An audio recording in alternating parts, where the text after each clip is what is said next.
omwezi gwa January mwaka mupya 2023 twongera okwebaza mukama nti omwaka twagumalako bulungi. Honorable Godfrey Kiwanda Suubi yamaze okutuula mu ntebe mpoza ate ne Harold Kaija naye yatudde mu ntebe ye. Kambanirize era mbaniriza mwaka 2023. Harold Kaija buuza abalaba Soul TV. Njagala okutwala omukisa guno okulamusa mikwano gyaffe abaso nadawe tuli mu buwambi abatava program yaffe eno mwenna gye muli musirise nnyo temukyaweereza wadde ku message ndowooza kirabika wali omukwano gwange navuga enjeru eza kayi ne munne bulata wanoza abantu kirage ekyaka lukwayo sirise kasa lukwayo nambiru omukwano gwange ku dream nawo ogudde cover kati oba embeera yadde nka mikwano gyaffe nako cover naye buli twagumaze tuyingire nambirwanyirira nabaddeyo nga lumu wangi olaba abantu nambirwa is a testimony yabanyeze naye ko ngambye mwanyirira very nice very good ku Friday ngenda kuyita yakawungezi andu wita nam olaba Kaija awera so namu ngenda kuyita ku Friday akawungezi lati webuzabuza mbu tewategedde ku dream Friday akawungezi njagala era okubala musa mwenna okwosajjo abasajja bagenze ne batwala akula mobilization waffe bamukuba zijjeke bamuwambe iwaabwe namuwambirako ne bannamawulire drone nabadde sembo ezatuuse adde mayembe ziri wano Honorable Caps Fungaro noza bwe twakubye ekkerere natuba kkerere ne bakola kiramuta naye nga abannamawulire abagoberera obakwata owero sifiri agoberera omukwata ate teboogera lwaki bakwata abantu then era ne mwaka nga guggwa twali twetabye mu kusaba poliisi kwetayogera mbu eganye ne bwe yajja ku venue nga teyogera rero nasobola okulaba ne office asigayo munene nga tayinza kugamba nti vaawo naye ng'ebikolwa byonna byakola bikugamba kola ki vaawo era kye kiba kyamuleese so kati n'obuuza gw'oyita oyogere naye omulaba akudduka buddusi kano nyo nyuma ndi akati nambeemu wa mwami Kiwanda kane obo yagala okusaba era goyina okusaba ekinakyo kyavudde bulungi bakwata avuka afe bayitivu ndi abakubba emiggo mizibu naye twasobola okulwana ne tubajjayo kulwasa tumwolomu ne wasigala omuvuka omu bamuyita Sky ngo beekwasa nti yabuuka bondi ku musango gwa ijja court martial nengo already court ya madde emaze okurulinga high court mu court martial tekola ku civilian nibo ne bamwekwasa ne bamukwata so nemanyi ajja kutuuka averi namwe n'abalala abasobodde okufuna manyi guno omwaka gwe tugendamu gwa kasandali so oye njagala okusasa mukwano gwa ne bannaffe abafiiridde mu bikojjoko bino accident abantu bayitirivu bafudde bana bafudde mu fireworks manyi mukwano gwange Abitex ate kubanga wali ali mukulaba TV nja kusasa kyoyitamu kubanga nalabye mundu ezakuta Abitex aya ngoyinza okuba omusolo gwa Uganda yagubba ngoyinza okugamba mbu yeyase naye nga bambi toyinza kulowooza nti tomukwata ekino kiteekawo gwogamba mbu yeeka gweyagala okwesibako abantu bangi mbadde wano ne obi wange ng'anenya abazadde abagira abaana ekiro ate nawe ntubuuza ate oluusi babalekeeka ate nibagaa nti abaana bajjidde mu nnyumba it is just a one off wadde fe abamu tetubiriimu nnyo naye olonze kati kyenayiga nti waliwo banno be baaganga abantu omuleyo nabagaa nti okubeera mu Uganda obanga ali mu geyena obanga ali mu geyena katonda gweta kuyisawo buyisa nti omuntu okuvuga omwaka omulamba mu Uganda abala kayetaakano namwe ennaku nnya za kucelebratinga niba bacelebratinga ku just a crossover era mpulyandoza n'abo abantu baali badduka obudakiika bayingire balafa kugaba ayagala okulaba bwafuutuka mu 2022 bagala dakiika ziringa 2 just that crossover abantu 10 bonna yes abantu bafiira mu njegeyo bafudde kibi of course olusi yoganti lwakuba kiri kyoganti bafa basanyuseemukko mwebanga mbwala olwofa ng'onyiize yeguni nanene ofango osayise this is a little good thing netwagala okusasira family zaabwe naddala ezaba abaana abato tusaba Katonda nti abantu bongere okuba n'essanyu nti ng'okuyingira mu mwaka kwongere okuba nga kwa bulijjo ne fe okuyingira mu mwaka obolaba ng'otobye kale tweyanze nnyo Harold Kaija. Honorable Godfrey Kiwanda Suubi kuliko omwaka omwaka twagwiseemu n'abatulaba mwenna kusooti njagala okubakulisa n'okubagaliza omwaka guno gwa 2023 okuba omwaka ogw'okugenda mu maaso. Kaija abadde ayogera nzijukidde waliwo kantu kajja ku social media ennaku zino simanyi bakajja bakafunako nakateeka ku group yange yakisoboka naye nga waliwo omuntu yali asala kkubo kati motoka nga zaasala nga bakulaga how somebody challenge the Twitter to cross over naye yayita mu motoka zalinga 8 gamba I think it was you know it must be a computer something naye nga bakulaga enagitako nagalamira wansi enagita mipira kati paka ogenda okubuuka okuyita bwe yali 2022 that was 2022 but tuli mu nsi ensi ina challenges erezo challenges ni 2023 zijja tujja kusangezaayo ziri twazimaze but ne guno mwaka tujja kusangezaago ne tujja kumalako ate mukimanyi nti waliwo nanyini fene agenda kubako ekyengedde nga akinoga kakati wayo time etuuka nga oyinza okubanga muguna 23 bana kubako nga kyengedde ngekyo kigenda ate bisigadde binga bikyali bitonga bikyagenda mu maaso ekyo mutawaana nti nogaye ebanzibo tuswagamba nti omanyi yeffene bwe twatunogaye mu kyalo aliko ebbanga noma nti ekyo kikuze ekyo kikyali niyo omufumbi nanyini ffene ono gwe bayita abantu ye ne ku kitoko kyolabanga ekikyali ekitayinza okubako ng'alaba kyengedde ogenda okulanga kyebasaze so kati nedda waliwo ababba ffenewe batwala bito ebimu nga tebinajjamu nagamba mugenda kwewunya abantu bangi bagenda bagenda nti Katonda agambe ono omuntu agenda ni kyamwetaaga ng'expert enaggwa gwe n'omukola ki n'omugjawo gwe genda mu muliro kyekyo lwaki agatottanga kubanga ye alina okutta kakati gwobotta kiba kitegeeza expire y'omuntu we ogiyimiriza bega nti ffenewe nga tannayengera kiwana nojja n'omukola ki n'omunogayo okay katulowooze basebo ne banyabo bannange brother Natoli Waswa mama nga badde ajja kunzita bwe saali mukungubagidde emyaka mingi nga mama jajja ki samulabako physically nenga mama ayogera ku brother Natoli wawula ekinga nga kiga wa mama akatolwaleero ane myaka 75 naye talina pressure talina ezendwadde ez'abantu ki ng'afuna complication yenfuna sibitegeera naye nga bwagende wa brother Natoli Waswa ng'afuna eddagala habu era yafuna nnyo obuzibu ne banaddiini banne kubanga abazungu batuwashinga ne batulowoozesa mbu habu liba lya sataniki n'abannyonnyo neso nebambi yafudde ku myaka 95 kyenali ndowooza nti gavumenti yali yeetaaga abantu abakoze research ne bakwasizaako ne bafunya n'abaana abasomye babita pharmacy okutabula eddagala singa tusobola okubanga eddagala lyaffe erimu nga talisa n'ogwipa nga lyetoolola neffe tubireka kati obulaba afudde mwana ayitayo emyaka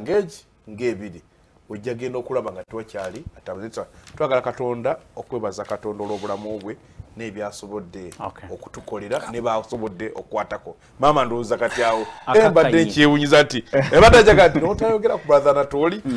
mama akitegedde nti mukulu Kaija muwadde ku budde bwange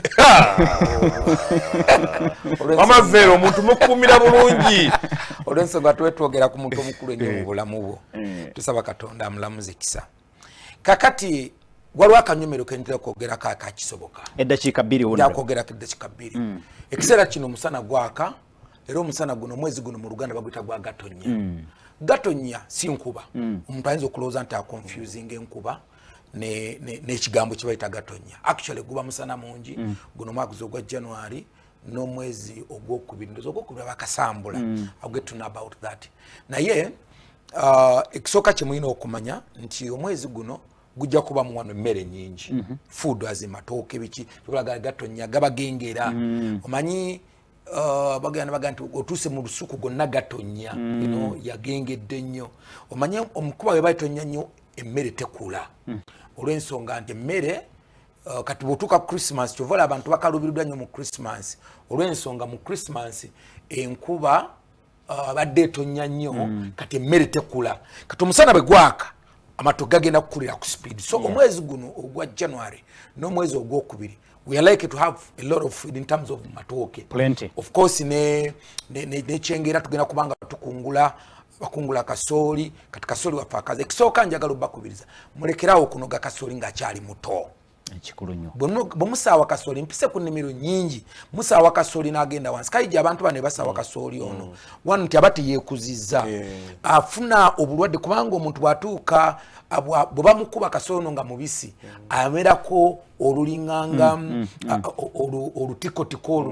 n'awumba kati obuwumba obwo bulwaza abantu buvuddeko endwadde nnyingi yes n'obukyovola akasooli waffe bamugoba wandu asonga nti twite tetukiza naye abantu bampadde ensonga bbiri ekisooka abantu bamugamba bali bubi balina amabanja tayagala kulinda musana abalala ne bagamba bagoba season abagoba season njagala mbagamba ekigambo kimu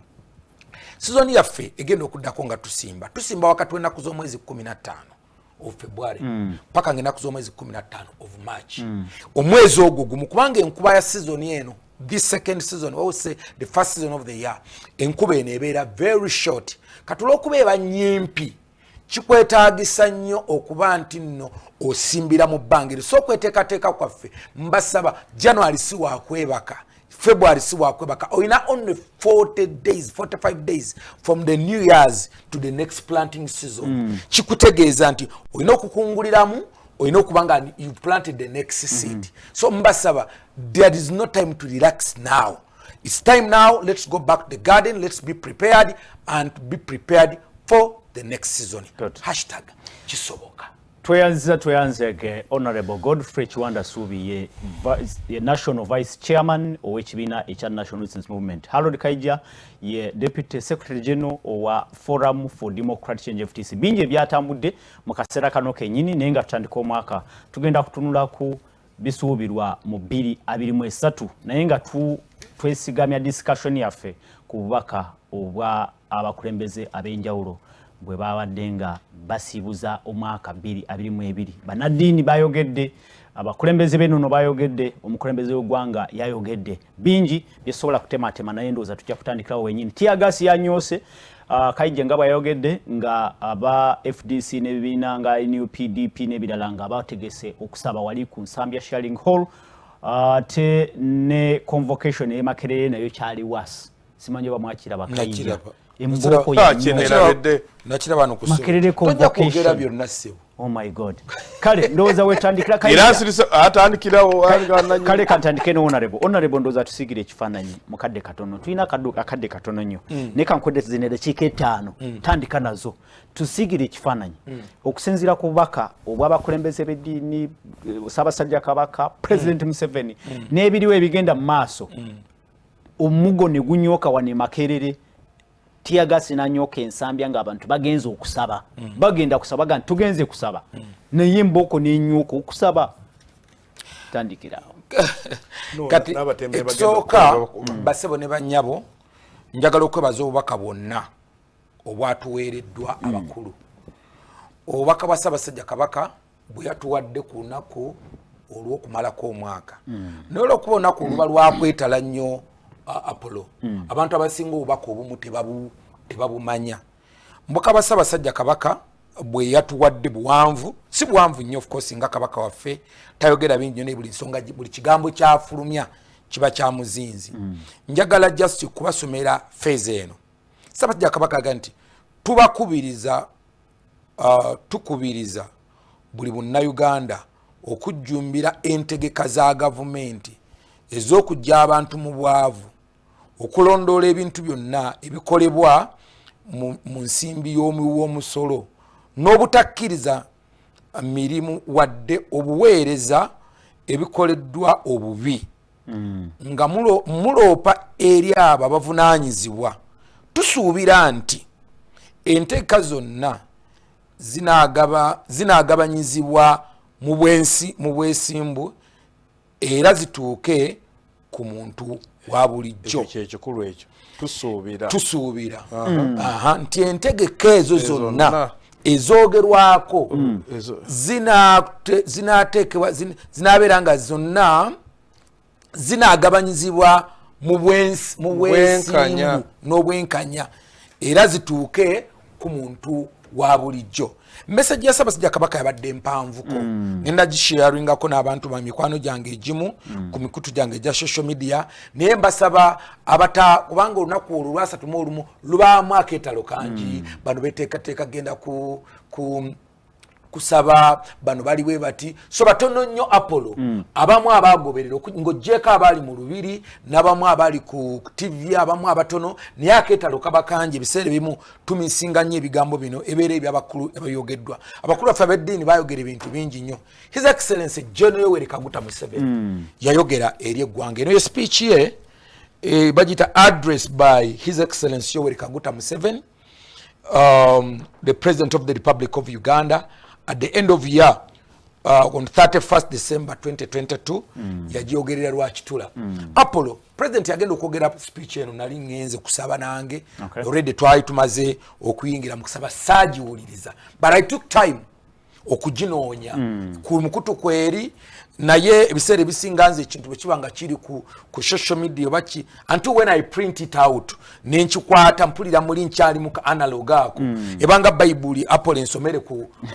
simu ndabanga etali yo yennyini kati ate bompeeri empandiike nendowooza nti da so speech ya president eno nagifunye era mbasaba naddala mu abakulembeze mbasaba speech ya president tuddemu tugifune mufune speech ya Ssaabasajja Kabaka tuddemu okuziyitiramu ku bantu kubanga zaabadde nkulu nnyo eri abantu baffe. Apollo ng'oggyeko bino ebibaddewo ebya drone ebyaki njagala nze okukulisa ebitongole by'okwerinda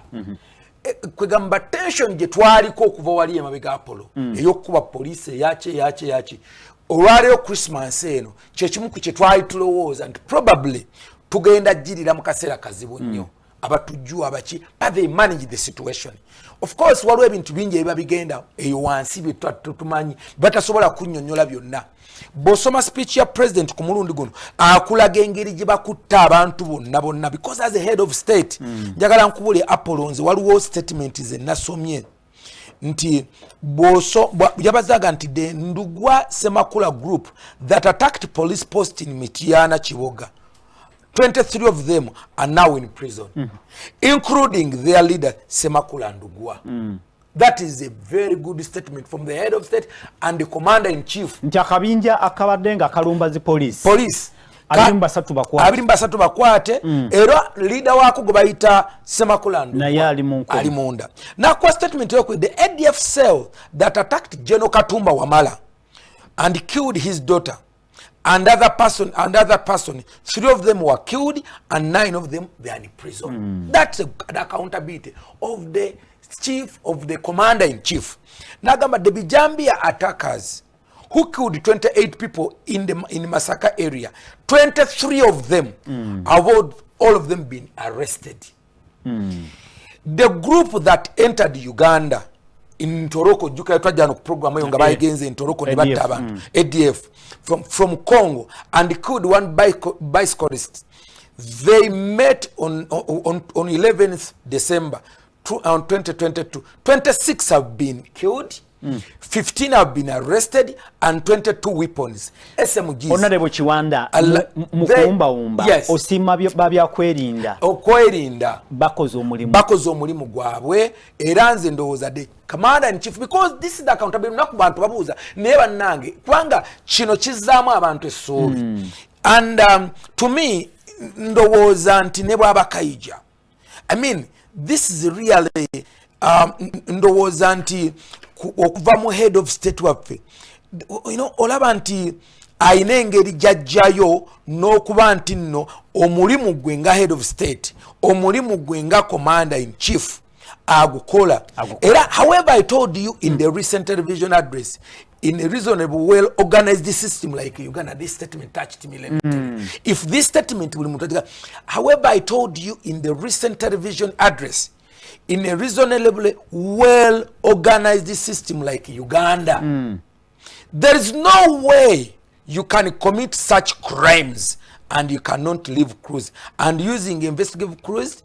I mean ngagamati okusinza ku system ya fe yonna abebyokwerinda tiyabaza babyekwerinda bokka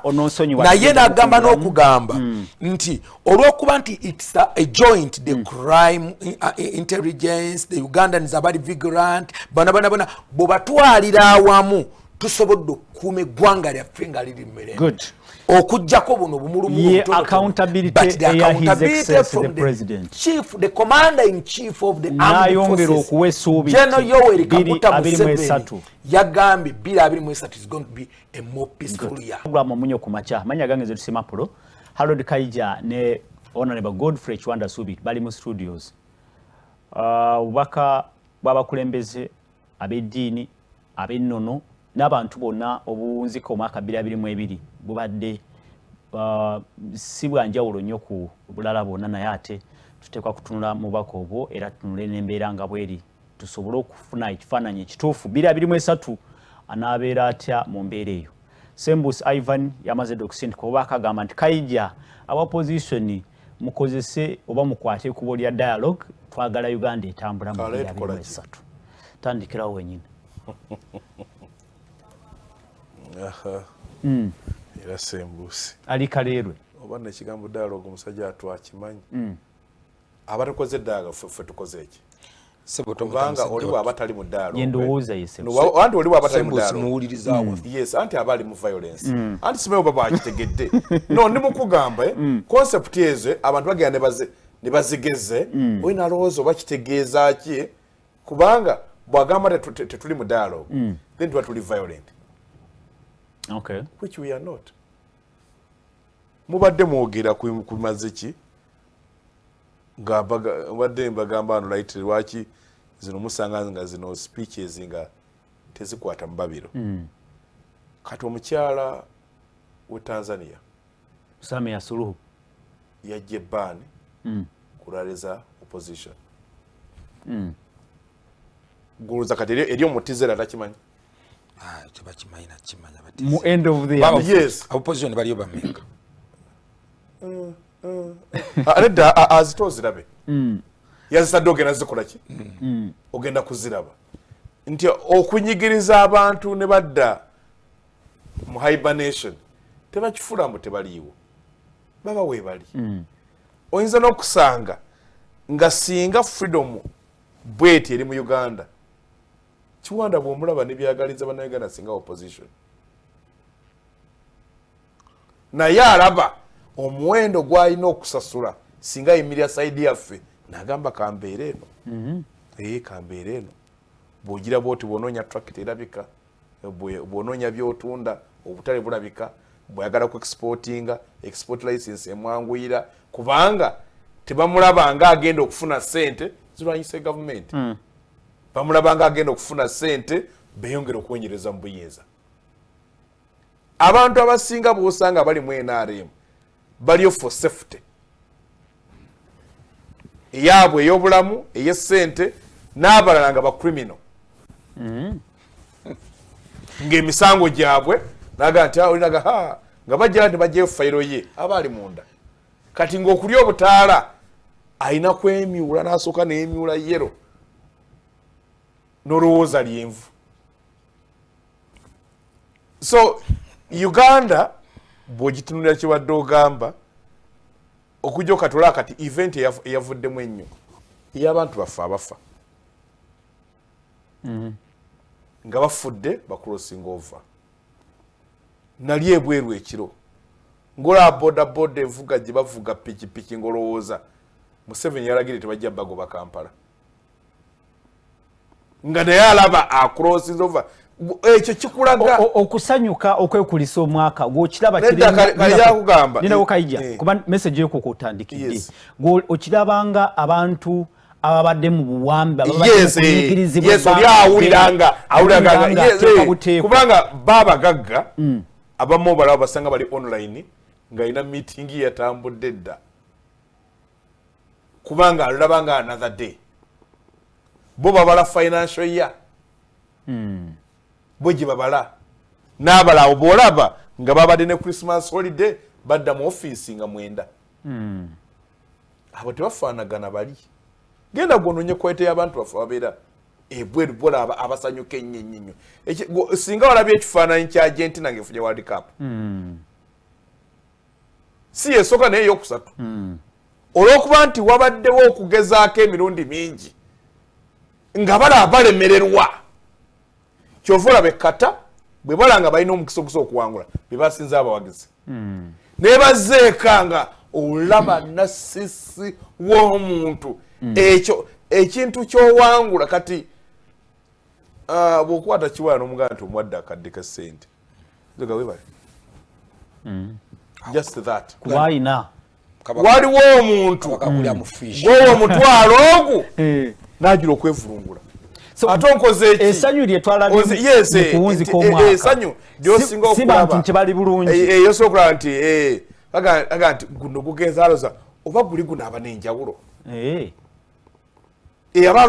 abalowooza nti bino byesanguddeko era mu makyakiri wano ku Kanani wala kweyo point abantu balina ensaba gye basaba nga nti Katonda lwasaze nti bw'otagezaako kumugamba ddakiika eyo oba ogenze era banani bagamba yogera byoyagala resolution mwanyinaze gyasabira yangamba nti baatugana baterawo bateeka resolution zaabwe olwamala crossing over kusaba okwaba lukwaggwa bajjano basaba Katonda mpulira olwabagamba saa mukaaga ne bajjaguza ne bafuluma kyaki era bagenda okusigana nga basigadde mu kyaki era namugamba era be bammwe abalina emirimu egitegeereka nga mmwe mumaze kushipinga mukimalire ddala ve ku mwenda mugende eka olukata bakibeeramu nga activity ne waliwo ekyo that kind of passion kuba nze singa mba nnyina nguli ankwasisa gavumenti ate omulimu gwange gwa intelligence kunoonya bwakanya gavumenti kubeera mu abantu abalowooza ki nokwasa lwaki abantu bafa abawansi basanyuka nnyo ku olwo lunaku nomwana nobabuuza lwaki nakubulogera omulanga struggles zayiseemu zibaleetera essanyu eringi wakati awulanga bintadde I think next year will be better. Naye Kayija ndowooza olwakadde obubaka bw'abannaddiini obusinga bwadde bugamba nti musabire emirembe era mwesabire anti gonde omanyi bw'osigenda mu nsi kati oba otuuka e Sudan President Museveni erudda atugamba nti system eriwo mu Uganda kati tewali muntu yenna akyasobola okutabangula emirembe anti ndi mukugamba natwashwalinga ekyo so kyogera nga botu bosazeewo ne wagenda nge Sudan nga lo peace demonstration school freedom gondi oyo bigambo ebyo buli nsi gy'obisanga nga babikozesa nnyo ku lulimi lwabwe manya tebiriyo buli olwanga ekigambo bakozesa nnyo ekigambo peace abantu babalabawo ensigo za instability banaddiini babeera n'abantu bafunire obudde bwabwe nti abantu ebizibu byajja okwogera naawe bifaanana bitya nze nno nalisindiseko ne mubasa abaganda bambega bange abantu abajja wano biki ebibaleeta wano genda mbapasa abantu abajja wano basabira tebasaba kgenda mu ggulu no people don't tebasaba kgenda mu ggulu kubanga kyano bagimanyi tebaagala kgenda mangu bintu biri basic bw'osanga family zitabanguka nsonga ki ezitabangula ogenda ozizirowinga zonna nga ziri ku byanfuna bw'osanga abantu abalwanagana n'abagenda sima mu mbasawo bawulira bizinesi tetambula naye neyerabira ngu ekiganya bizinesi okutambula n'abajjaano osanga abantu basaba basabire afune visa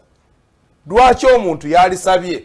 ave mu ggwanga lye ave mu bantu bayagala abantu abamwagala mu kalicha yonna tusuubire ki mu 2023 no it's gonna be tough kubanga mu bintu mukama wono kama waffe yatwasuwalize namba emu yaabwe sirabako byokwatako sirabako byokwatako but as a country nti waliwo omutuuka ku peak waliwo omuntu omu munene mu gavumenti y'abano yatugana nga mbw agenda neyebaka neyekanga nti emyaka 4 bakyakalakata bannayuganda mbwakyekanga yenyini akyewuunya kubanga yalowooza abantu abali soba tebayinza kukkiriza muntu omu n'abafuga emyaka 4 nga terina bitangibo byabalaga nga kyasinza obbaguza bwavu obwetolodde nga omuntu yenna okubeera obulungi olina kubanga omuli kumpi. You think it's gonna be tough? It's gonna be tough kubanga teri kibazo nawe kyogamba mbu kino katola musajja atu wano yajja n'agumya abalimi minisita waabwe kale kyo bayagamba ekiteri akikola ki teri kubanga aliwadde owulira statements eziva mu minisitule ezo ezikwata kuba nansi nga zina kyezoogera naye kati bwotula ne mwene eri collective walibadde waakiri baligambye mbu tutadde abasibe 10 naye mwene mumala emyaka gyonna mwana batali basaba basibe Isaaya be yabuuza mu kitabo kye kya Isaaya n'abuuza gwe ataatanga basibe kudda waabwe gwe yabonya yaliisanga banna akakanja mbu naawoze Isaaya 14 mbu naawoze eguni so nti inze ntunuulira eggwanga bannayuganda gye balina gyogenda okukola nti bannayuganda bagenda kwengwe kwekyawa kubanga omwaka oguwedde olaba ennyo suicides naye nga suicide teziva mu balinawo suicide nga ziva mu bantu abalemereddwa olabye nnyo abantu nga bafa stress ebyowagundi akutuse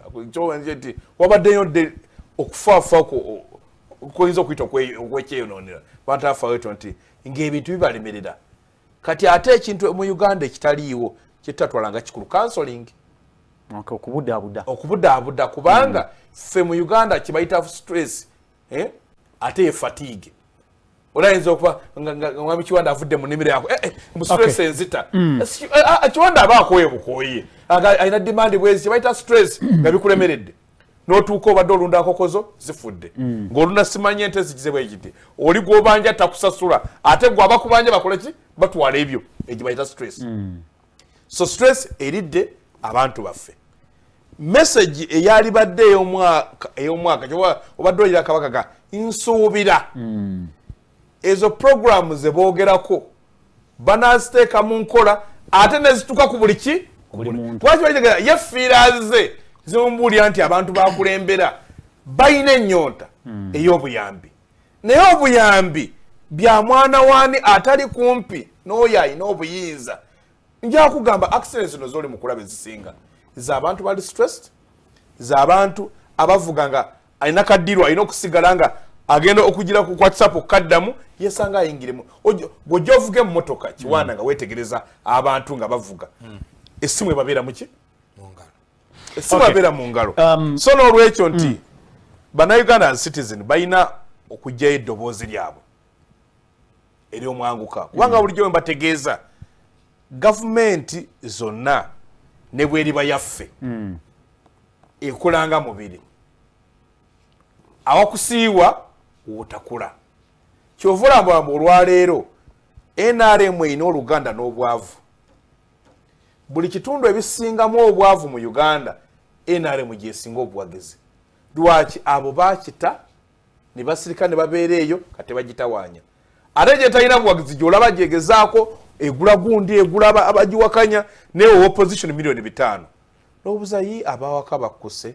kubanga teyagala bagitawaanya nedda Kiwanda talina mutawaana talina kyajja kugira ne butamuwa minisita ne bajja opposition ne bamuwa ojoki naye kakati Kiwanda akola statement wane ennene bayinza okukola ministry shuffle ne bagaka Kiwanda honorable Kiwanda eddakiika nazo ziringa 3 zokka president yayogedde ku nsonga y'okukongola mu Luganda mulimu ebigambo bisatu ebyagala okufaanagana wekyo bayita ekigambo kyebayita okukongola okukongola is to okuyisaamu abantu gundi ebintu byagundi byayogedde abikongodde waliwo ekigambo kyebayita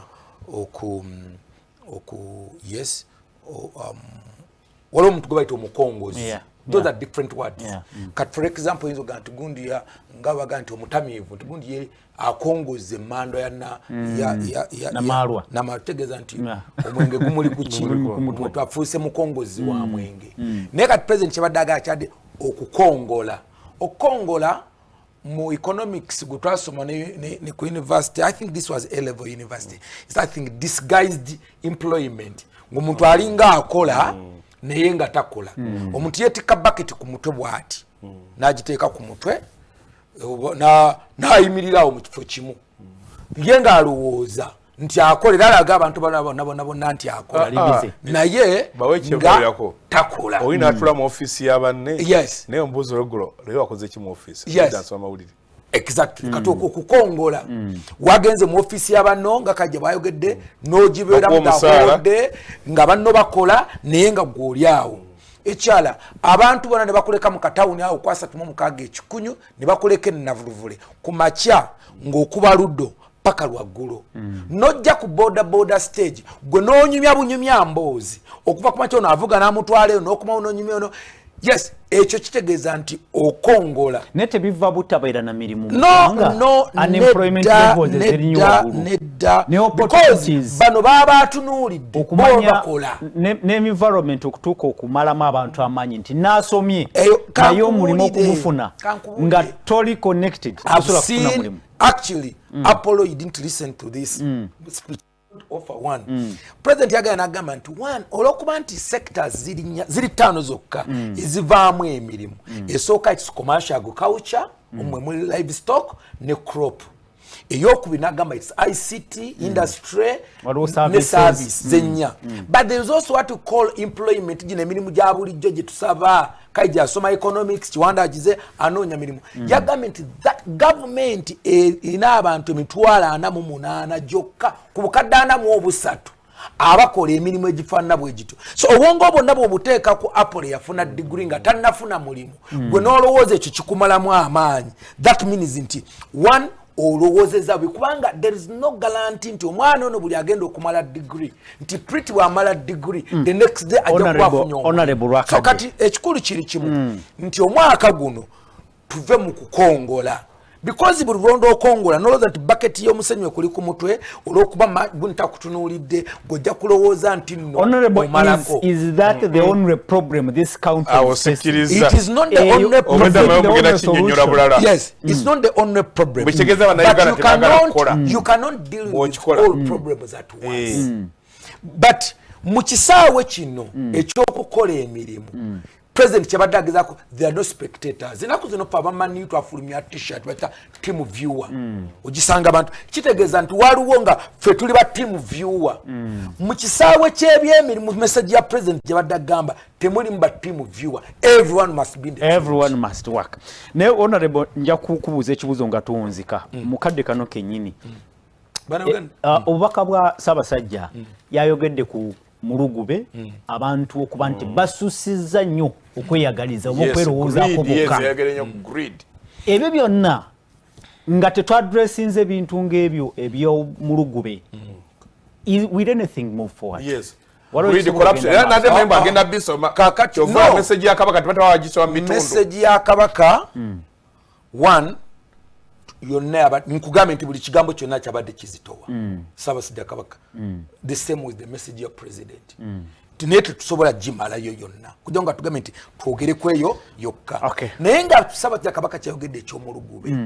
abantu basusiza obutakuta n'okwerowoozaako bobuka. Yes, neerowoozaako ye ng'alowooza nti olw'okuba ali mu kifo ye kasita abeera ng'ali bulungi oba kayija tali bulungi doesn't matter. bw'aba bamuwadde oluguudo okulukola n'amagala lwakukolebako miliyoni 2 as long as ye afisiza miliyoni 12 oba alukoze olwaleero enkya ne luseerera it doesn't matter. That's wrong. Don't you think that is the biggest problem? It's not, of course. Chisaga government is the biggest because njagala nkulage ebintu biri tulina kibayita economic growth and economic development enkulaakulana n'obugagga much as government eyinza okuteekawo kibayita economic development enguudo zikoleddwa nga nnungi kino kikoleddwa but as long as n'abantu tebeefuddeeko okukozesa kino ekibaddewo ojja kusangira abantu tusuubire ki mu 2023 ffenna buli muntu akola omulimu gwe. do your role. Lima olubimbi lw'ggwe Kiwanda ali ensanga bwana Kiwanda ali mu parliament nayo kola olubimbi gwe wa government kola kyoyina okukola mu bulambulukufu bwakyo baba government twala center za parish development model zitwale kumuluka gwe kyamusi please deliver the money ate nammwe abali mu kyalo bazzukulu ba president Yoweri Museveni mugoberere faayo sente bazirese balese sente meka mutunnyonnyola yogera ne party chief mugambe please sente zazze batugamba milioni 10 zakajja meka ntu akafuna 45 ani yazifunye tuwo kalala mufeeyo kwabo tunabate tufuddeyo abantu bangi abagala okulya ebyabwe byaffe ekigambo kimu kuba tuyine dakika no yes ekigambo Urose aukatonkuaga dorose no mukwata offside eriemu yoka ensonga Ssaabasajja daga yo mu Lugube yetekaleka conclusion kebadde gambo kansubire ulaga kansubire kitegeeza omutima gwennyese taka kansubire mbu binagabwa akati banga mwenye koza bulungi introduction ye nga mwe muli omulugubo obubbi okweyagaliza omuluguve ndakati bwobanga go oli vampire buli kimu oyagala kukirya kakati abalala oba tulina kubalekedde eyo ye problem ya facing obukulu mbule tulina bakulembeze kale tulina abantu tuve ku mpoka ija abekiikirira betulinyisa ku miti n'agamba ye emiyembe gyonna gijje n'emyafa abali wansi singa abali wansi nga abali waggulu banyenyako they are there for the good of all of us Uganda ine ebyobugagga ebitumala okubeera obulungi n'olwaleero ffenna nga bwe tuli mu tukolera bakama ogambye tusuubire 223 okwongera okukaluba of course kubanga tebasuubira kukyusa programu zaabwe Kiwanda tusuubira 223 okwanguwa okukaluba investing nga wano sente zaabwe nabo bafuuka ba foreign investor tusuubira okukaluba okwanguwa of course tewali tetuli mu sijja basubiza lusuku lwa seminti teri matoke mawaate teri ndagala njuguluze omuntu yenna asubira okuba nti embeera ejja kukyukako you must go to the ground kwata mutaka teri yo lusuku lwa seminti even in 2023 Kaija ayagaliza Abannayuganda bafanagane n'abalibya kale naye ekizibu temusaako manya ndowooza banaffe mutukola si bulungi erude n'olwakadde munzikirize Kaija tuve ku mpewo naye abantu balina okimanyi teri lusuku lwa sementi teri matooke mawaati endagala tezigenda ab'NRM fenna abatali abawagizi b'NRM waliwo abantu babiri waliwo ab'NRM bannannyini kintu nabana omaye olumuganda bwagula emmotoka n'ogitambu yammwe naye nga ye naye bali bannannyini emmotoka balina olusuku lwa sementi endagala njirubu ebitooke byaki so ab'NRM kale abayo waki ndi oli muwagizi waayo oli w'NRM olunaku olw'enkyambere bulungi olusuku lwa sementi